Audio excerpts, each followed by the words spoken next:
a courtroom surprise that no one saw coming. In a tense courtroom, the air was thick with anticipation as a stern judge prepared to deliver his ruling. The weight of the moment pressed down on everyone present when suddenly, a tiny voice cut through the silence like a pin dropping in an empty hall. "I'm hungry." The courtroom froze. A hush fell over the room as if time itself had momentarily stopped. A mother's face flushed with embarrassment, and murmurs spread through the crowd. But it wasn't the unexpected outburst that truly stunned everyone. It was what the judge did next. Before we dive into this remarkable story, let us know in the comments where you're tuning in from. And if you love stories like these, be sure to hit that subscribe button so you don't miss more inspiring narratives. Now let's begin. An ordinary morning, until everything changed. Laura Martinez had always been an early riser. Long before the sun painted the Brooklyn sky with hues of gold, she was already awake, moving through the small apartment she shared with her 6-year-old daughter, Olivia. The world outside bustled with the distant hum of morning traffic, but inside, there was only the soft rhythm of her child's breathing and the faint glow of a nightlight casting gentle shadows on the walls. Like any other day, Laura moved with quiet efficiency. But today wasn't like any other day. Instead of heading to her job at the downtown bakery, she found herself facing something far more daunting: a courtroom, a judge, and a $200 parking fine she simply couldn't afford. As she glanced at Olivia, curled up in bed with her cherished stuffed bunny, guilt settled deep in her chest. The ticket wasn't intentional.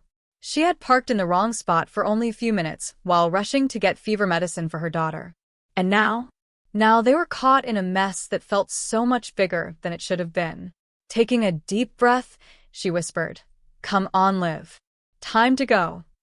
Gently brushing a few loose curls from Olivia's forehead, she roused her daughter from sleep, helping her get dressed before stepping out into the cool morning air. A courtroom that felt like a fortress.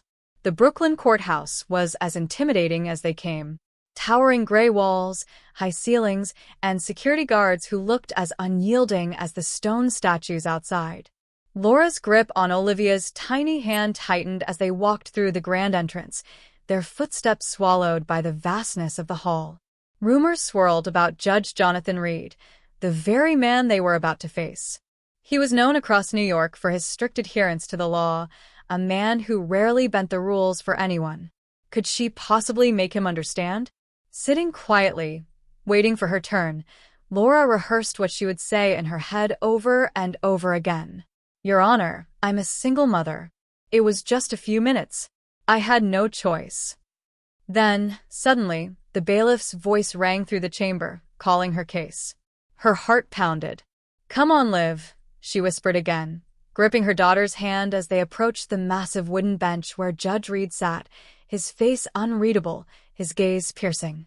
With measured precision, he flipped through the pages of her case file, the sound of paper rustling cutting through the heavy silence. Then he spoke. "You parked illegally in a designated wheelchair spot." His deep voice echoed through the courtroom, heavy with authority. "Do you deny this?" Laura's knees nearly buckled, but she held her ground. "No, Your Honor," she began, bracing herself to explain. But before she could finish, a tiny voice chimed in, breaking through the oppressive quiet. "Can we get pancakes, please?" A moment that changed everything. The words floated in the air like an unexpected breeze, completely shifting the atmosphere. For a split second, the entire courtroom stood still. Then, gasps. Shocked expressions. Wide-eyed disbelief. Judge Reed's pen halted mid-motion. His cold gaze slowly lifted from the paperwork, now fixated on the small figure standing beside Laura. A 6-year-old girl, barely tall enough to see over the podium, had just interrupted him. Laura's face burned with mortification. She crouched beside Olivia, whispering urgently, "Olivia, sweetheart, what are you doing?" But Olivia, unbothered by the weight of the moment, simply patted her belly. "My tummy's making noises," she said matter-of-factly. A ripple of laughter moved through the courtroom, suppressed chuckles, exchanged glances, people covering their mouths to hide their amusement. Even the bailiff, normally stoic, blinked in surprise. And Judge Reed? The man known for being the toughest in the city. He raised an eyebrow. Did you just say pancakes? He asked, his tone shifting from stern to something that almost sounded like curiosity. Laura's breath caught. Beside her, Olivia nodded enthusiastically. Yeah. With syrup, please. This time the silence didn't last long. First a cough, then a chuckle, and then full laughter. The tension in the room shattered like glass, giving way to something completely unexpected. Even Judge Reed, the unmovable force of the courtroom, seemed taken aback. A flicker of amusement crossed his features. And then, in a move no one could have predicted, he leaned back in his chair and announced, "Let's take a short recess." Justice with a human heart. What happened next stunned everyone. When court resumed, Judge Reed's approach was different. He didn't just see Laura as another case file. He saw a struggling mother, a hardworking woman, someone doing her best to provide for her child.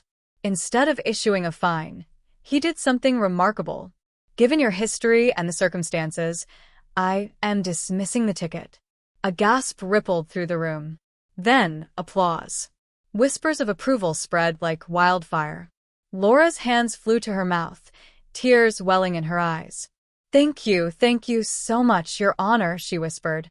But Judge Reed wasn't finished. He handed her a paper, a list of resources for childcare assistance, job training, even free online education programs. "Justice isn't just about punishment," he said softly. "It's about understanding and helping when it matters most." Laura clutched the list as if it were a lifeline. Beside her, Olivia tugged at her sleeve and whispered, "Mommy, see? Pancakes make people happy." The room erupted in warm laughter. A story that touched the world. News of the courtroom moment spread quickly. Social media and news outlets shared the heartwarming story of the judge who listened, not just to the law, but to the voice of a child. For Laura, it was the beginning of a new chapter. She enrolled in school, found better job opportunities, and finally felt hope for the future. And as for Judge Reed, he, too, had been changed. He started initiatives to help struggling families navigate the legal system with more compassion. Months later, in a tiny Brooklyn apartment, Olivia sat at the breakfast table, happily munching on pancakes. "Mommy, do you think the nice judge likes pancakes too?" she asked with a giggle. Laura smiled. "I think he does, sweetheart. I really think he does." Because sometimes the smallest voices create the biggest change.